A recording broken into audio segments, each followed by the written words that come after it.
everyone. So I just wanted to start by telling you a little bit about myself, because in order for you to understand my experience, it's really important that you understand how I'm perceived. So what I did was I just asked my peers to describe me, and then I made a list of what they said, and I have it for you here. So here's what they said. They said I'm an athlete. They said I'm uber organized, which I think was just their nice way of saying I'm a little anal. I'm ambitious, social justice warrior. I'm self-reliant, and I'm studious. And I would say that for the most part, all of those things are correct. And it's definitely how I am perceived by my community, which is probably the reason that no one ever expected me to leave for a month during the second semester of my senior year and then drop half of my classes on return. Because one thing that no one ever mentioned when they described me was that I have mental illness. Because along with all of these things, I also have 4 diagnoses that greatly define who I am. Generalized anxiety disorder, major depressive disorder, obsessive compulsive disorder, and anorexia nervosa, though we're covering on that last one. And you may be wondering, so why did no one mention any of these things? And that's a really easy answer. It's because I don't tell them, because I keep it hidden. I don't want them to know. It's a secret of mine. And the weird thing is, you guys probably don't even question that. Like, of course I would want to keep the fact that I have mental illness a secret. But can we take a second to just think about how messed up that is? That it is normalized by society to hide the fact that we are struggling with our mental health. If you had cancer or diabetes or literally any other physical affliction, would you be expected to hide it? See, mental health is really misunderstood. It is viewed similarly to being unhappy, when that couldn't be further from the truth, because mental illness is an actual disease caused by chemical imbalances in your brain. I still remember during a really rough breakup, my boyfriend looking at me and saying, "Come on, Millie, you live in Jackson. You have a great life. You have no reason to be unhappy." But the thing is, being happy can't be done when you're struggling from mental illness. Sure, when you live in a landscape that looks like this, it helps a little bit, you know. But that's a quick fix. It's a temporary fix. And having a great life does nothing to prevent mental illness. I know that when I'm in a depressive episode, I can't get out of bed, much less go for a hike. Yet the idea has been insinuated in us that we should be grateful to live where we do, and therefore nothing must be wrong and we must be happy. I mean, we live in this community full of really rich, fit, thriving people. Jackson's invincible, right? According to USA Today, we are the 6th fittest county in the nation. And just to give you a little bit of a visual about how wealthy our community is, here is a map of income per capita of all counties. This is us, and notice the darker the green means the wealthier. But I ask you, when we live in a community that is perceived as that perfect, how is there any room to be vulnerable? A clinical psychologist named Sarah Long, who studied eating disorders in Jackson for a while, observed, when you live in an environment that is interpreted and seen as perfect, you often feel even worse when you don't feel good in that environment, which causes an even greater personal toll on you as a result. And along with this idea of perfectionism comes the idea of pushing our limits to the extremes.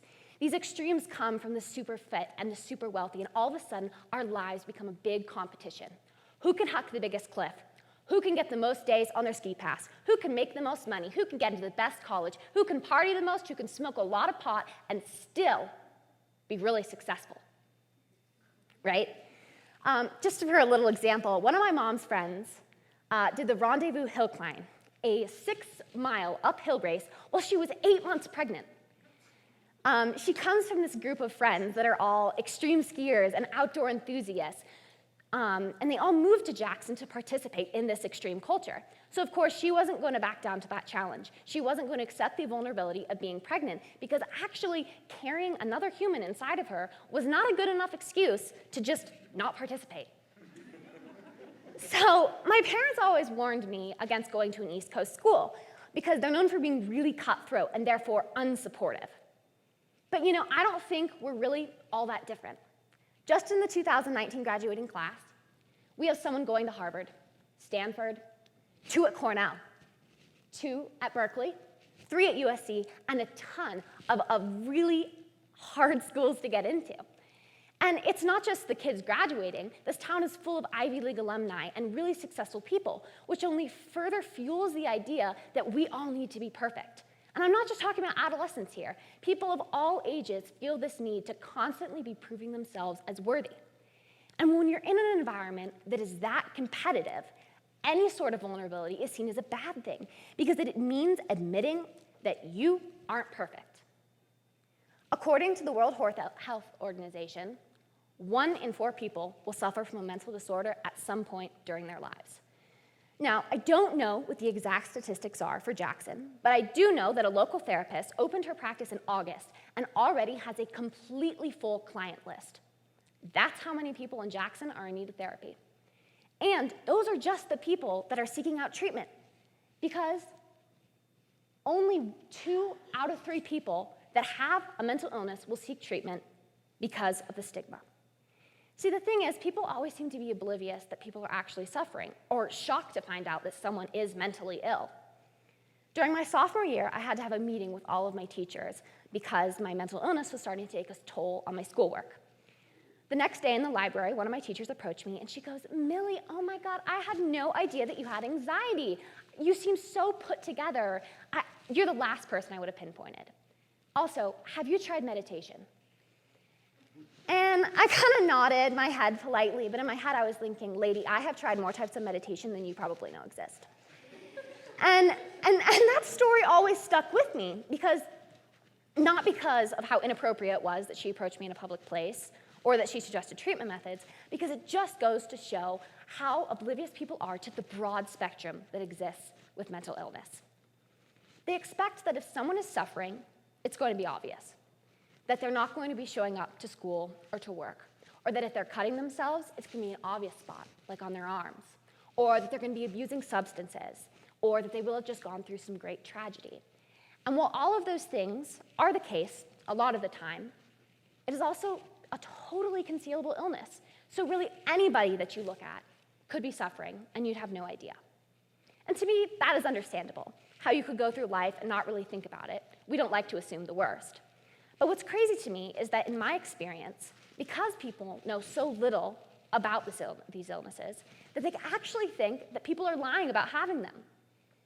See, I am blessed, and I am cursed, with being pretty articulate for my age. So my teachers see me as this really studious student that is super communicative and does well in school.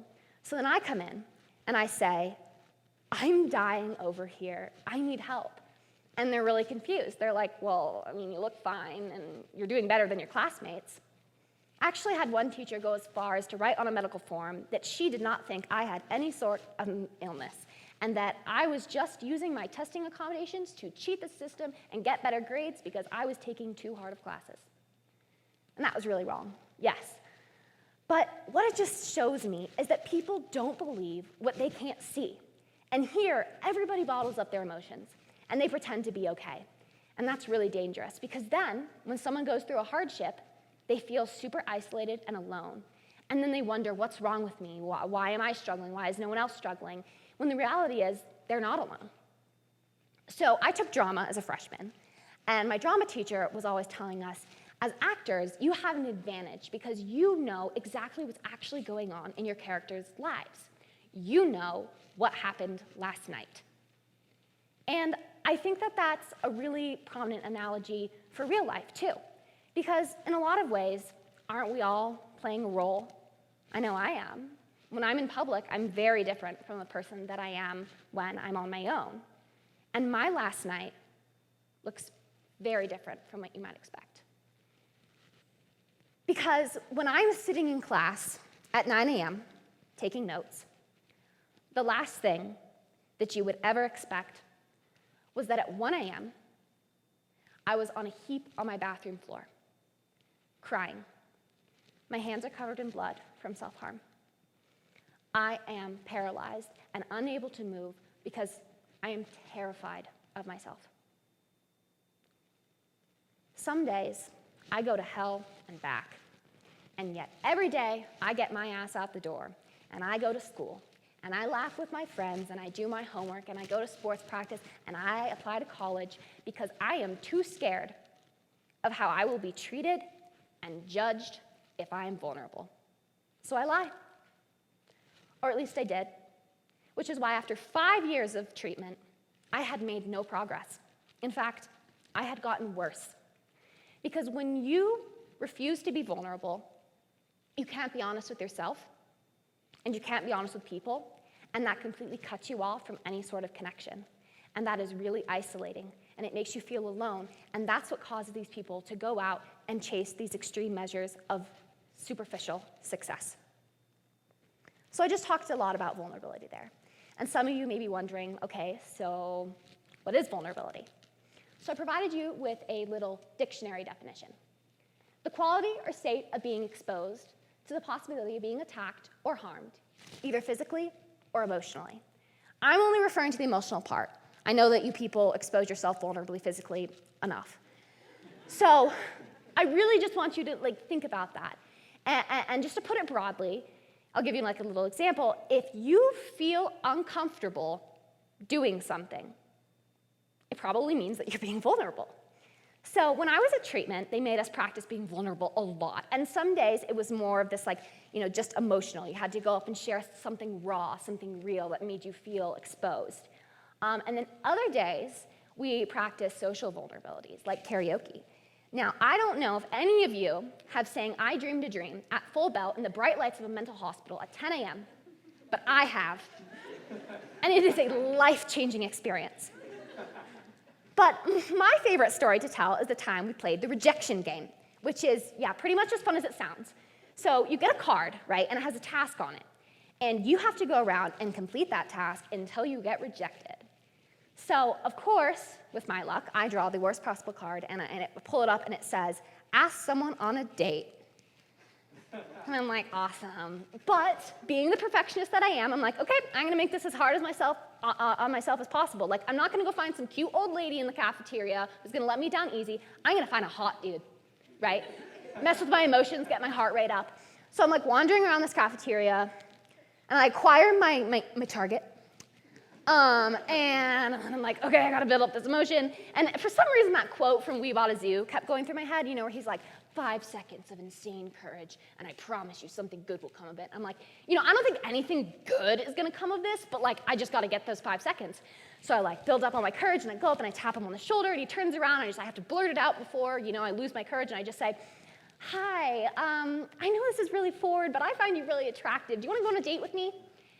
And he just looks at me square, and he goes, I'm gay. And I was like, oh my God, I'm so sorry. I'm gonna go run off to my corner now. And I was like, but in retrospect, best possible way to get rejected, right? It has nothing to do with my personality or my looks. It's just the fact that I'm not a dude. So I was kind of win there. So then I get in the car, and my dad picks me up that day, and I tell him that story. And his response was wow, that's kind of awesome. We're to that point in society where there's so little stigma surrounding being gay that the guy can just say that with no social repercussions. And it's a totally valid excuse for rejecting you. And I was like, yeah, I know, isn't that awesome? And then I started thinking about it, and I was like, that really is awesome. And also, wouldn't it be cool if we get to the same place with mental illness stigma? We get to the point where someone could be like, I have anxiety or depression or an eating disorder, and it wouldn't be stigmatized.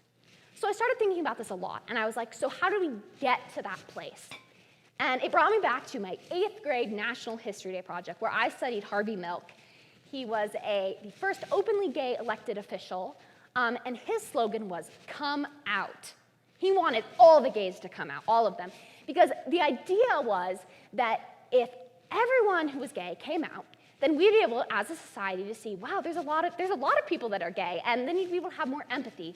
When your neighbor or your brother or your aunt came out as gay, you'd be like, wow, these are real people, and eventually that stigma would be eroded. So what if we did the same thing with mental illness? Now, I'm not advocating that everyone go around and be like, hello, my name is Joe, and I have severe anxiety. That's not what I'm talking about. I'm just saying we have to open the dialogue. We have to end this silence. It is time for us to be brave. It is time for us to be vulnerable. So, if you are struggling, reach out. Tell someone how you're doing. And if you're not struggling, ask someone. Ask your neighbor, ask your family member, ask your friend, how are you really doing? Because whether it's from mental illness or not, I can guarantee you there are more people in your life struggling than you know. So if I'm asking you all to be vulnerable, it's only fair if I do the same. So at the beginning of my speech, I mentioned that I left for a month during my senior year. So I miss a month of school, and I come back, and I'm on an extremely altered schedule, only going to 2 or 3 classes a day, and my classmates are going to notice, right? So I promised myself that I'm going to be brave, and I'm going to be vulnerable, and I'm going to erode the stigma, and I'm going to tell them where I was. But then they ask, and I go, I was working on stuff, or, I was at treatment, or I was in Boston. But the truth was, I was at McLean Medical Hospital, Harvard affiliated, because I was struggling severely from mental illness. I couldn't go on with daily life, and I needed help. So now I've done it. I've been vulnerable, and it's time for you guys to do the same. I know that it's scary, but that doesn't mean it's bad. And if we are ever going to erode the stigma, it has to start with you. You have to go out and open the dialogue. Thank you.